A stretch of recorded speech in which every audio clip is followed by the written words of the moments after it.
जी हाँ, सभी को नमस्कार। नासुला नॉलेज यूट्यूब चैनल में आप सभी का स्वागत है। दोस्तों, मैं नवीन लांबा आपको रूबरू कराना चाहता हूँ अपने मुकुंद भाई साहब से। और सबसे पहले धन्यवाद करते हैं मुकुंद भाई साहब का कि ये एचएसएससी ऑफिस में गए थे। कल ही एचएससी ऑफिस से ये 2-3 जानकारियाँ लेकर आए वहाँ से। पहला, क्या दोबारा सैनिक आरक्षण ले सकते हैं? पटवारी और ग्राम सचिव फार्म में बदलाव कर सकते हैं क्या? भाई, डिसेबिलिटी का आप सभी को पता है, नियम चेंज हो गए हैं। 14 जुलाई 2021 को एक लेटर आया था, उसके अनुसार डिसेबिलिटी की जो परिभाषा है वो बदल गई है। पहले सिर्फ बैटल कैजुअलिटी को ही डिसेबल माना जाता था। अभी क्या है कि कोई भी किसी तरह भी डिसेबल्ड हुआ हो, बस उसका डिसेबिलिटी पेंशन आ रहा हो और साथ में उसको सीओ ने अनवेलिंग करके पूरी नौकरी होने से पहले घर भेज दिया हो, इस तरह की कंडीशन अगर है तो उसको भी डिसेबल्ड माना जाएगा हरियाणा में। और अगर वो बैटल कैजुअलिटी है तो बहुत अच्छी बात है, अगर नहीं है, नॉर्मल भी है, तो उसको भी माना जाएगा अगर सीओ ने भेज दिया है तो भाई, ये जो लेटर आया है इसके बाद क्या है, बहुत सारे बंदों ने पटवारी, ग्राम सचिव और बहुत सारे फार्म भर रखे थे। तो उनमें एक नॉर्मल फौजी के दायरे में रहते हुए, यानी कि सेप 1 के दायरे में रहते हुए उन्होंने फार्म भरे थे, डिसेबल्ड शो नहीं किया था। और अभी उनकी जो डिसेबिलिटी की परिभाषा बदल गई है तो उससे संबंधित भी आपको बताया जाएगा। और साथ में क्लर्क वेटिंग कब तक क्लियर हो सकती है और नेक्स्ट वेटिंग कब तक आएगी, इसके बारे में भी छोटी सी जानकारी आपको दी जाएगी। तो अगेन दोबारा मुकुंद भाई साहब का धन्यवाद करते हैं और चलते हैं पहले वाले क्वेश्चन की तरफ कि भाई पहला जो क्वेश्चन है वो क्या था। देखिए, इसका जवाब सुनने के बाद बहुत सा हमारे जो फौजी भाई हैं वो नाराज़ हो जाएंगे। सिर्फ नाराज़ होने वाले कौन हैं? जो ऑलरेडी किसी जॉब में सेलेक्ट हो चुके हैं और कोई सरकारी जॉब कर रहे हैं। लेकिन इसका जवाब सुनने के बाद वो फौजी भाई और वो डिपेंडेंट उनके बच्चे खुश हो जाएंगे जिन्होंने अभी तक जॉब ज्वाइन नहीं की है, कहीं भी उनका सिलेक्शन नहीं हुआ है। तो देखो, दो नाव के अंदर जब पाँव रखते हैं तो नैया डूबती जरूर है, ये कहावत है, बुजुर्गों ने बोली है, मैंने नहीं बोला, आपके भी बुजुर्गों ने भी बोला होगा। और मेरा जवाब ऐसा है कि भाई साहब, इस बात को सुनने के बाद कुछ भाई डिसलाइक भी कर देंगे वीडियो को, वो उनकी इच्छा है।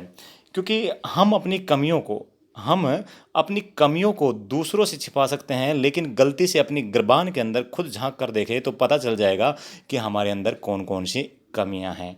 तो दूसरों की तरफ उंगली करने से कम ये देख लेना चाहिए कि 4 उंगलियां मेरी तरफ भी है। ठीक है, कहने का मतलब है सबको थोड़ा थोड़ा थोड़ा खाने का हक सबको है, सबके बराबर पेट लगा हुआ है। तो क्यों क्यों बार बार वही व्यक्ति रिजर्वेशन का फ़ायदा ले? अगर उसके अंदर दम है, कुछ बंदों ने बोला था कि भाई दम है तो प्रिपरेशन करो और आ जाओ, बिल्कुल सही बोला था, लेकिन साथ में उन्होंने एक शब्द छोड़ दिया था जोड़ना, कौन सा? दम है तो प्रिपरेशन करो और मैदान में आ जाओ, लेकिन दोबारा आरक्षण का फ़ायदा मत लो। ये बातें छोड़ दी थी। और यही रीज़न है कि मुकुंद भाई साहब को ये बातें बहुत सारी चुभ गई और वो डायरेक्ट हमारे संपर्क में, डायरेक्ट आपके संपर्क में नहीं आएंगे। रीज़न बहुत सारे हैं।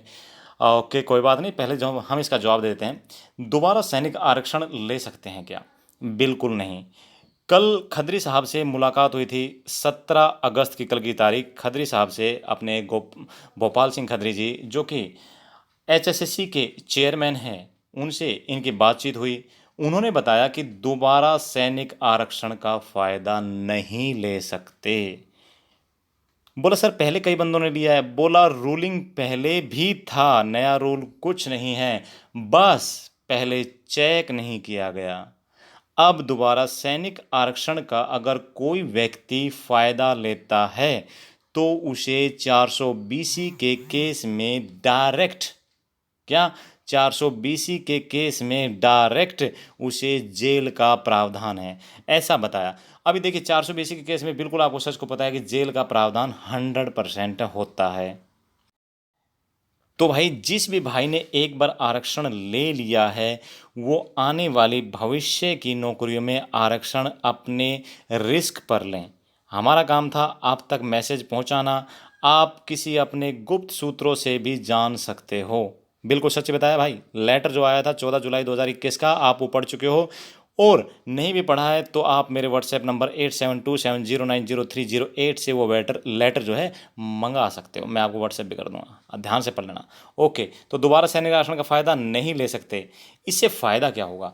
देखिए, जब एक फौजी भाई ने कोई सैनिक आरक्षण का फ़ायदा ले लिया तो दोबारा वो नहीं लेगा, तो और सीटें जो होगी जिनके ऊपर और बंदे आ सकते हैं, अगर वो बंदे पहले सेलेक्ट नहीं हुए हैं तो वो यहाँ पे एडजस्ट हो जाएंगे। अगर फिर भी फौजी भाई कम पड़ गए तो उनके डिपेंडेंट को मौका मिलेगा। और आज तक आपने देखा होगा पिछली कुछ भर्तियों में डिपेंडेंट का तो दूर दूर तक मौका ही नहीं था।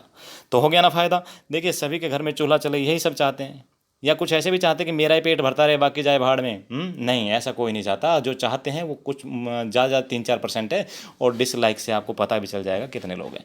ओके, सेकंड पर्सन था मुकुंद भाई साहब का अपने भोपाल सिंह जी खत्री जी से चेयरमैन जी से, कि भाई पटवारी ग्राम सचिव के इन्होंने फार्म भर रखे हैं अपने मुकुंद भाई साहब ने।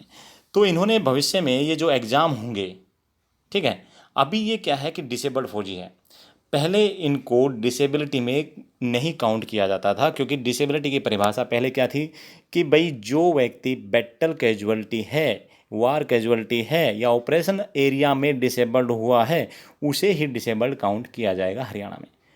ऐसा होता था 14 जुलाई 2021 से पहले, यही परिभाषा थी। लेकिन 14 जुलाई 2021 को जो लेटर आया उसके अनुसार जो भी फौजी भाई किसी भी इलाके में फौज में रहते हुए डिसेबल्ड हुआ है और उसके सीओ ने उसे सर्विस पूरी होने से पहले अनविलिंग करके घर भेज दिया है बंदे की इच्छा के खिलाफ, तो उस बंदे को डिसेबल्ड काउंट किया जाएगा। सिंपल बात। अगर वो बंदा पूरी जॉब करके आया, अपनी कलर सर्विस करके आया, तो डिसेबल्ड काउंट नहीं होगा।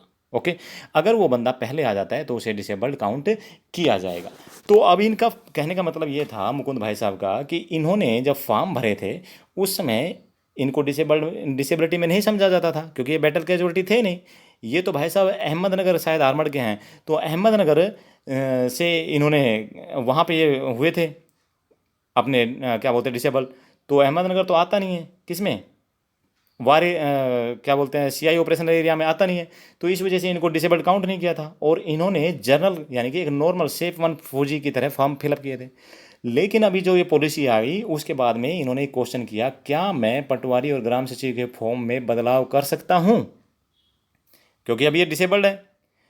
तो भोपाल सिंह खत्री जी का बिल्कुल क्लियर जवाब कि आप बदलाव नहीं कर सकते, क्योंकि ये फॉर्म ऑलरेडी निकल चुके हैं।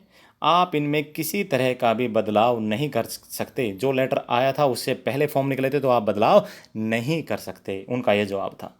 तो भाई दो क्लियर हो गए जवाब। पहला तो ये कि दोबारा आरक्षण 100% नहीं मिलेगा, 420 के केस में जेल में जाएगा बंदा, और पहली जॉब से भी हाथ धो देगा, वो भी डिटॉल साबुन से। दूसरा, बदलाव नहीं कर सकते, जिसने जो भरा है वही रहेगा।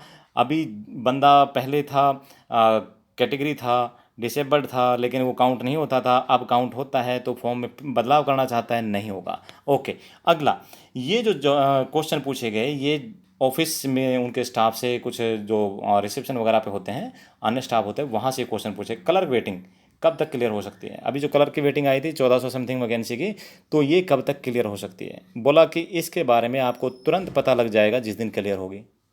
बहुत अच्छा जवाब मिला, यानी कि जिस दिन क्लियर होगी पता लग जाएगा। जवाब कुछ भी नहीं मिला। नेक्स्ट क्वेश्चन था उनका कि नेक्स्ट वेटिंग कब तक आएगी? बोला जैसे ही ये वेटिंग क्लियर होगी उसके बाद में, जैसे ही ये वेटिंग क्लियर होगी उसके बाद में जब अगली वेटिंग आएगी तो आपको पता लग जाएगा। ये भी अच्छा जवाब था।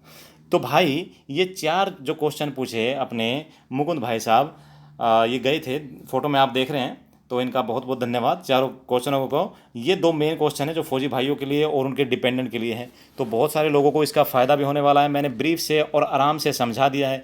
जिस भाई को अच्छा लगे तो लाइक कर देना, और जिस भाई को अच्छा ना लगे और ज़्यादा कुछ जानना चाहता हो तो मेरे व्हाट्सएप नंबर 8727090308 के ऊपर कॉन्टैक्ट करके बाकी बातें भी पूछ सकता है।